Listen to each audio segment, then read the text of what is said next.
Hello friends, എല്ലാവർക്കും നമസ്കാരം. നിങ്ങളേവരും കാത്തിരിക്കുന്ന രേവതിയുടെയും സച്ചിയുടെയും നാളത്തെ വിശേഷത്തിലേക്ക് എല്ലാ കൂട്ടുകാർക്കും സ്വാഗതം. എല്ലാവർക്കും നല്ലൊരു ശുഭരാത്രി നേർന്നുകൊണ്ട് തന്നെ നമുക്ക് രേവതിയുടെയും സച്ചിയുടെയും നാളത്തെ വിശേഷത്തിലേക്ക് കടക്കാം കേട്ടോ. ലൈക്ക് ചെയ്യാനും ഹൈപ്പ് ചെയ്യാനും മറക്കരുത്. നേരെ വിശേഷത്തിലേക്ക് തന്നെ പോവുകയാണ്. അങ്ങനെ നമ്മുടെ വർഷയുടെ തെറ്റിദ്ധാരണ മാറ്റിക്കൊടുക്കുകയാണ് സച്ചിയും രേവതിയും കൂടെ ചേർന്ന്. ഇന്നത്തെ സീൻ എന്ന് പറയുന്ന അവസാന സീൻ എന്ന് പറയുന്നത് അതായിരുന്നു. അങ്ങനെ കാര്യങ്ങളൊക്കെ പറഞ്ഞപ്പോഴത്തേക്കും വർഷയ്ക്ക് കാര്യം പിടികിട്ടി. അങ്ങനെ രേവതിയോടും സച്ചിയോടും പറഞ്ഞു, ഇപ്പം ശ്രീകാന്തിനെ വിളിക്കാൻ പോകണ്ട, ഞാൻ ഏതായാലും ഒരു സർപ്രൈസ് തന്നെ ശ്രീകാന്തിന് കൊടുക്കാം. എനിക്കൊരു തെറ്റിദ്ധാരണ ഉണ്ടായി പോയല്ലോ സച്ചേട്ടാ, അപ്പോൾ ഇപ്പം പറയണ്ടെന്ന് പറയുമ്പോൾ അല്ല, അവൻ ഒരുപാട് വെയിറ്റ് ചെയ്തിരിക്കുകയാണ്. പക്ഷേ നിന്നെ കാണാഞ്ഞിട്ട് അവൻ ഒരുപാട് സങ്കടപ്പെട്ടിരിക്കുകയാണ്, അവിടെ ആളുകളൊക്കെ വന്നിരിക്കുകയാണെന്ന് പറഞ്ഞപ്പോൾ അതൊന്നും സാരമില്ല, നമുക്കൊരു സർപ്രൈസ് കൊടുക്കാം. ഏതായാലും എന്നെ ഇത്രയും വട്ട് കളിപ്പിച്ചതല്ലേ, ആര് വട്ട് കളിപ്പിച്ചു? നീയല്ലേ എടി ശ്രീകാന്തിനെ വട്ട് കളിപ്പിച്ചത് എന്നിങ്ങനെ സച്ചി ചോദിച്ചപ്പോഴത്തേക്കും അല്ല, എങ്കിലും എൻ്റെ സ്ഥാനത്തെ വേറൊരു പെണ്ണിനെ എടുത്തുകൊണ്ട് നടന്നില്ലേ, ഏതായാലും അതെന്നെ വട്ട് കളിപ്പിച്ചത് തന്നെയാണ്. അതുകൊണ്ട് ഒരു സർപ്രൈസ് തന്നെ എനിക്ക് കൊടുക്കണമെന്നുണ്ട്, അതുകൊണ്ട് പറയുമൊന്നും വേണ്ട എന്നിങ്ങനെ പറഞ്ഞു. ഓക്കെ ആയിക്കോട്ടെ എന്ന് നമ്മുടെ സച്ചി രേവതിയും പറഞ്ഞു. ഏതായാലും വർഷേനെയും കൂട്ടി സച്ചി രേവതിയും കൂടെ പോവുകയാണ് എങ്ങോട്ടേക്ക്, നേരെ ഫംഗ്ഷൻ നടക്കുന്ന സ്ഥലത്തേക്ക്. അവിടെയാണെങ്കിൽ ഡാൻസും പാട്ടും കൂത്തും അതുപോലെ നമ്മുടെ സുധിയുടെ ഫ്രണ്ടിൻ്റെ ഒരു ചെറിയ മിമിക്രിയൊക്കെ നടക്കുന്നു.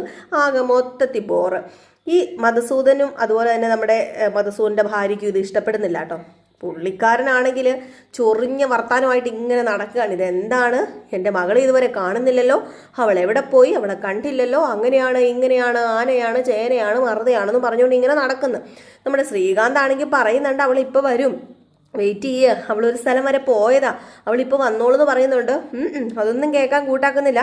ഇത് എൻ്റെ മോളുടെ ഫംഗ്ഷനും കൂടെ അല്ലേ, അപ്പോൾ എൻ്റെ മോളെ കാണണ്ടേ, അവളെ എവിടെ കൊണ്ട് ഒളിപ്പിച്ച് വെച്ചിരിക്കുകയാണ്, അവൾ ഇനി എന്തെങ്കിലും ചെയ്തോ നിങ്ങളെല്ലാവരും കൂടെ ചേർന്ന്, ഇത് ഒരു വെഡ്ഡിങ് ആനിവേഴ്സറി ഫംഗ്ഷൻ അല്ലേ, ഇപ്പം ഭാര്യയും ഭർത്താവും ഒരുമിച്ചല്ലേ വരേണ്ടത് എന്നൊക്കെ വല്ലാതെ ചൊറിഞ്ഞു വരുന്നുണ്ട് കേട്ടോ മുത്തശ്ശിക്ക്. എന്നാലും ഇങ്ങനെ ശല്യം ചെയ്തുകൊണ്ടിരിക്കുന്നുണ്ട്. പക്ഷേ നമ്മുടെ മധുസൂദനും മാത്രമല്ല കേട്ടോ, രവീന്ദ്രനും ചന്ദ്രയ്ക്കും സുധിക്കും ശ്രുതിക്കും ഒക്കെ സംശയത്തോട് സംശയം. അങ്ങനെ നമ്മുടെ ചന്ദ്ര പറഞ്ഞു, എന്താടാ ശ്രീകാന്തേ ഇത്, കുറേ നേരമായല്ലോ. അപ്പം രവീന്ദ്രനും പറഞ്ഞു, എടാ അല്ലെങ്കിലും കുറേ നേരമായല്ലോ, വർഷയുടെ അച്ഛനും അമ്മയൊക്കെ വർഷേനെ തിരക്കുന്നതിൽ എന്താ അതിശയിക്കാനുള്ളത്, അവരുടെ മോളെ കാണുന്നില്ല, അല്ല ഇത് വെഡ്ഡിങ് ആനിവേഴ്സറി അല്ലേ, നിങ്ങൾ ഒരുമിച്ചല്ലേ വരേണ്ടതെന്ന് പറഞ്ഞപ്പം അത് പിന്നെ അവൾക്ക് ഒരു അത്യാവശ്യ ഡബ്ബിങ് ഉണ്ടായിരുന്നു വെച്ചാൽ അതുകൊണ്ട് അവൾ അങ്ങോട്ടേക്ക് പോയേക്കാം. അല്ല രേവതിനെയും സച്ചിനെയും കാണുന്നില്ലല്ലോ, അവരിതെവിടെ പോയതാ, അത് അവരെ കൂട്ടിക്കൊണ്ട് വന്നോളും, വർഷേനെ കൂട്ടിക്കൊണ്ട് വരാൻ വേണ്ടി പോയതാ, എങ്കിൽ പിന്നെ അവരെന്താ ഫോൺ എടുക്കാത്തത്, അവർക്ക് ഫോൺ എടുത്തൂടെ എന്നൊക്കെ ചോദിക്കുകയാണ്. അപ്പോഴത്തേക്ക് ശ്രീകാന്ത് പറയുന്നുണ്ട്, അച്ഛാ ഒന്ന് കുറച്ചു നേരം വെയിറ്റ് ചെയ്യുക, നിങ്ങളെല്ലാവരും ഒന്ന് കുറച്ചു നേരം വെയിറ്റ് ചെയ്തിരുന്നാൽ വന്നോളൂ എന്ന് പറഞ്ഞപ്പോൾ സുധി പറഞ്ഞു, ഓ എനിക്ക് അറിയാലോ, എനിക്ക് ഒത്തിരി വെയിറ്റ് ചെയ്യാനൊന്നും പറ്റത്തൊന്നുമില്ല, ഞാൻ വലിയ ബിസിനസ്സിന് മീറ്റിങ്ങിന് പങ്കെടുക്കാൻ പോകുമ്പോൾ പോലും ഇത്രയും വെയിറ്റ് ചെയ്തിട്ടില്ല, ആരും എന്നെ വെയിറ്റ് ചെയ്യിപ്പിച്ചിട്ടുമില്ല, അതുകൊണ്ട് എനിക്ക് വെയിറ്റ് ചെയ്യാനൊന്നും പറ്റത്തൊന്നുമില്ല, കുറേ നേരമായല്ലോ, വെയിറ്റ് ചെയ്യുമെന്ന് പറഞ്ഞപ്പോഴത്തേക്കും നമ്മുടെ ശ്രീകാന്ത് പറഞ്ഞു, എൻ്റെ പൊന്ന് സുധിയേട്ടനൊന്ന് സമാധാനപ്പെട്, എല്ലാവരും ഒന്ന് സമാധാനപ്പെട്, ഇപ്പം എല്ലാത്തിനും തീരുമാനം ഉണ്ടാക്കാം, വരും, ഉറപ്പായിട്ടും വരും, അതുവരെ ഒരു ഡാൻസോ ഒരു പാട്ടോ ആരെങ്കിലുമൊക്കെ കളിക്കുകയൊക്കെ ചെയ്യട്ടെ എന്ന് പറഞ്ഞപ്പോഴത്തേക്കും മധുസൂദൻ പറഞ്ഞു, മതി, ഞങ്ങൾ ഡാൻസും പാട്ടൊക്കെ കണ്ടു മടുത്തു, ഇനിയിപ്പോൾ ഞങ്ങളുടെ മോളെ കാണണം, വെഡ്ഡിങ് ആനിവേഴ്സറി ഇത്രയും വൈകിക്കുന്നത് എന്തിനാ, എല്ലാവരും വന്നല്ലോ, ഫംഗ്ഷന് വിളിച്ചാൽ എല്ലാവരും വന്നല്ലോ, പിന്നെ എന്തിനാ ഇത്രയും വൈകിക്കുന്നത്, എത്രയും പെട്ടെന്ന് നടത്ത്, വന്നിട്ട് ഞങ്ങൾക്ക് ഞങ്ങളുടെ വീട്ടിൽ പോകാമല്ലോ, ഞങ്ങൾക്ക് ഞങ്ങളുടെ മോളെ കാണണമല്ലോ എന്നൊക്കെ പറയുമ്പോഴത്തേക്കും നമ്മുടെ ശ്രീകാന്ത് ഒരു തരത്തിൽ ഒഴിഞ്ഞു മാറുകയാണ്. എല്ലാവരെയും എങ്ങനെയെങ്കിലും ഒക്കെ പറഞ്ഞ് മാറ്റി വിടണമല്ലോ, അപ്പോൾ ഇനി ആരെങ്കിലും പെർഫോമൻസ് നടത്താനുണ്ടെ വന്ന് പെർഫോമൻസ് നടത്തിക്കോ എന്നൊക്കെ പറയും. അപ്പം കുറച്ച് പേരൊക്കെ വന്ന് ഡാൻസോ പാട്ടൊക്കെയോ കളിക്കുന്നുണ്ട്. ആകെപ്പാടെ പരിപാടി ബോറാകാനും തുടങ്ങി.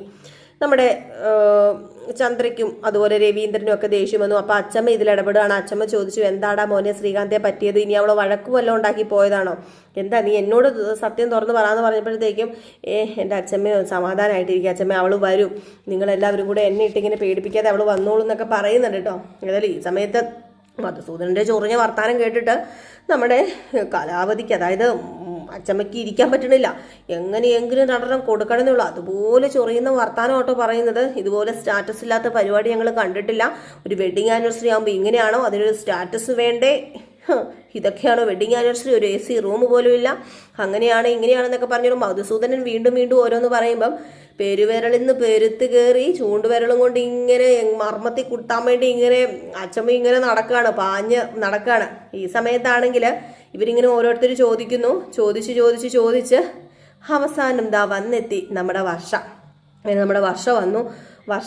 രേവതിയും സച്ചിയാണ് കൊണ്ടുവരുന്നത്. വർഷം വന്നതുമാണ് നമ്മുടെ ശ്രീകാന്തിന് ആശ്വാസമായത്. വർഷം ഒരു അടിപൊളി കോസ്റ്റ്യൂമൊക്കെ ഇട്ടാട്ടോ വരുന്നത്. അടിപൊളി എന്ന് പറഞ്ഞാൽ നല്ലൊരു കോസ്റ്റ്യൂമൊക്കെ ഇട്ടാണ് വരുന്നത്.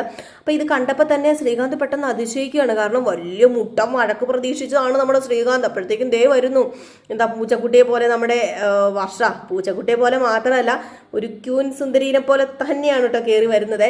അപ്പോൾ അതുപോലെ ഒരു നല്ലൊരു കോസ്റ്റ്യൂമൊക്കെ ഇട്ട് കയറി വരിക. അപ്പോഴത്തേക്കും പെട്ടെന്ന് കയറി വന്നിട്ട് നമ്മുടെ മധുസൂദനും അതുപോലെ മഹിമയൊക്കെ ചോദിക്കുകയാണ്, എന്താ മോളെ നിനക്ക് പറ്റുന്നത്? ഇത്ര നേരം എവിടെയായിരുന്നു? ഇത് കല്യാണ ഫംഗ്ഷൻ അല്ല, ഇത് വെഡിങ് ആനിവേഴ്സറി അല്ലേ? അപ്പം പെണ്ണും ചെറുക്കനും ഒരുമിച്ച് വേണ്ടേ? കല്യാണം ആണെങ്കിൽ ഓക്കെ, ആദ്യം ചെക്കൻ വന്നിട്ട് പിന്നെ പെണ്ണു വരാമെന്ന് വെക്കാം. ഇതിപ്പം വെഡിങ് ആനിവേഴ്സറി ഫംഗ്ഷൻ അല്ലേ എന്ന് പറഞ്ഞപ്പോഴത്തേക്കും അത് പിന്നെ അമ്മേ ഞാൻ നിങ്ങൾക്ക് എല്ലാവർക്കും സർപ്രൈസ് ആയിക്കോട്ടെ എന്ന് കരുതിയതാ. പിന്നെ ഈ കോസ്റ്റ്യൂം ഒന്ന് വർക്ക് ചെയ്യാനൊക്കെ ഉണ്ടായിരുന്നു, അത് തീർന്നില്ലായിരുന്നു, അതിൻ്റെ തിരക്കിലായിരുന്നു. പിന്നെ ഞാൻ സച്ചേട്ടനെ രേവതിയേട്ടത്തിനെയും വിളിച്ചിട്ട് ഞാൻ ഇങ്ങോട്ടേക്ക് വന്നതാ. ആരും പേടിക്കാനില്ല, നമുക്ക് കേക്ക് കട്ട് ചെയ്യാന്ന് പറയാം. അതിൽ ഈ സമയത്ത് നമ്മുടെ ശ്രീകാന്തിന് ഭയങ്കര സന്തോഷം വന്നിട്ട് ശ്രീകാന്ത് ഇങ്ങനെ കണ്ണി തന്നെ നോക്കുവാണ് കേട്ടോ നമ്മുടെ വർഷയുടെ. അപ്പോൾ വർഷയോട് പറയാണ് താങ്ക്സ് വർഷ എന്ന് പറഞ്ഞപ്പോഴത്തേക്കും എന്തിനാ താങ്ക്സ്, അല്ല അടിപൊളിയായിട്ടുണ്ട്, സൂപ്പർ ആയിട്ടുണ്ട് എന്ന് പറഞ്ഞപ്പോഴത്തേക്കും എനിക്കറിയാം സൂപ്പർ ആവുമെന്ന്, അതുകൊണ്ടല്ലേ ഞാൻ താമസിച്ചത്. അപ്പോൾ ഇവർ തമ്മിൽ കുറച്ച് നേരം കണ്ണൊക്കെ ഉടക്കി ഇങ്ങനെ റൊമാൻസ് ഒക്കെ ആയിട്ട് നിൽക്കുമ്പോഴത്തേക്കും സുധി വന്നിട്ട് മതി റൊമാൻസ് ഒക്കെ പിന്നെ ആദ്യം കേക്ക് മുറി, എല്ലാവരും വെയിറ്റ് ചെയ്തിരിക്കുന്ന കണ്ടില്ലേ എന്ന് പറയാം. അങ്ങനെ കേക്ക് കട്ട് ചെയ്യാണ് കേട്ടോ. അങ്ങനെ കേക്കൊക്കെ വളരെ രസകരമായിട്ട് വളരെ സന്തോഷത്തോടു കൂടി എല്ലാവരും കൂടി ചേർന്ന് കട്ട് ചെയ്യുന്നു. അങ്ങനെ കേക്ക് കട്ട് ചെയ്ത് കഴിഞ്ഞപ്പോഴത്തേക്കും നമ്മുടെ വർഷ എല്ലാവരോടും നന്ദി പറയുകയാണ്. എന്നെ ഇത്രയും നേരം എല്ലാവരും വെയിറ്റ് ചെയ്തിരുന്നതിന് ഒരുപാട് താങ്ക്സ് ഉണ്ട്. പിന്നെ എൻ്റെ ഈ വിവാഹ ജീവിതത്തിനിടയിൽ എനിക്ക് ഒരുപാട് സന്തോഷങ്ങൾ സമ്മാനിച്ച എൻ്റെ പ്രിയതമനോട് എനിക്ക് ഒരുപാട് നന്ദിയുണ്ട്. ഐ ലവ് യു എന്നൊക്കെ പറഞ്ഞ് നമ്മുടെ ശ്രീകാന്തിന് ഭയങ്കരമായിട്ട് ഐ ലവ് യു ഒക്കെ പറയുകയാണപ്പോഴത്തേക്ക് ശ്രീകാന്ത് ഐ ലവ് യു 2 പറയുന്നു. ഏതായാലും ഇതൊക്കെ കണ്ടുകൊണ്ട് ഭയങ്കര വലിയൊരു നല്ല സെറ്റപ്പ് അടിപൊളി ഫംഗ്ഷനൊക്കെ ആയിട്ട് മാറുകയാണ് കേട്ടോ. അപ്പോൾ ഇതിനിടയിൽ ഞാൻ പുതിയതായിട്ടൊരു വീട്ടിൽ കയറി ചെന്നപ്പോഴത്തേക്കും എനിക്ക് ഒരുപാട് പേടിയുണ്ടായിരുന്നു. അതും ഞങ്ങളുടെ പ്രണയവിവാഹം അല്ലായിരുന്നു. ഈ വിവാഹം നടത്താൻ കാരണം രേവതി ചേച്ചിയാണ് ഞങ്ങൾ ഒന്നിപ്പിച്ചു വെച്ചത്. ഇത് കേട്ടതും രേവതിയുടെ എന്താ പറയുക, രേവതിക്ക് അത് കേൾക്കുമ്പോൾ മാത്രം ഒരു ചെറിയൊരു എന്താ പറയുക, എല്ലാവരും രേവതിനെ കുറ്റപ്പെടുത്തുമല്ലോ. അപ്പോൾ അതുകൊണ്ട് ചെറിയൊരു പേടിയൊക്കെ രേവതിക്കുണ്ട്. എന്നാലും രേവതി കണ്ണടച്ചങ്ങ് വിട്ടു. ഏതായാലും ഈ സമയത്ത് രേവതിയോട് ഒരുപാട് നന്ദി പറയുന്നു. അതുപോലെ തന്നെ സച്ചേട്ടനെ പോലെ ഒരു ഏട്ടനെ എനിക്ക് കിട്ടി. എന്ത് കാര്യമുണ്ടെങ്കിലും സച്ചേട്ടനോട് ചെന്ന് പറഞ്ഞാൽ അതെനിക്ക് നേടിത്തരാനും അതുപോലെ എൻ്റെ എല്ലാ ആഗ്രഹങ്ങളും സച്ചേട്ടൻ നേടിത്തരാനൊക്കെ നിന്നിട്ടുണ്ട്. അതുകൊണ്ട് ഒരുപാട് നന്ദി സച്ചേട്ടന്. അതുപോലെ ഈ നിൽക്കുന്ന എൻ്റെ ആൻറ്റി, എൻ്റെ അമ്മായിയമ്മ, എനിക്കൊരു എൻ്റർടൈൻമെൻറ്റ് തന്നെയാണ് എൻ്റെ വീട്ടിൽ, അതായത് എൻ്റെ കുടുംബത്തിൽ ഉണ്ടാക്കുന്നതെന്ന് പറഞ്ഞു.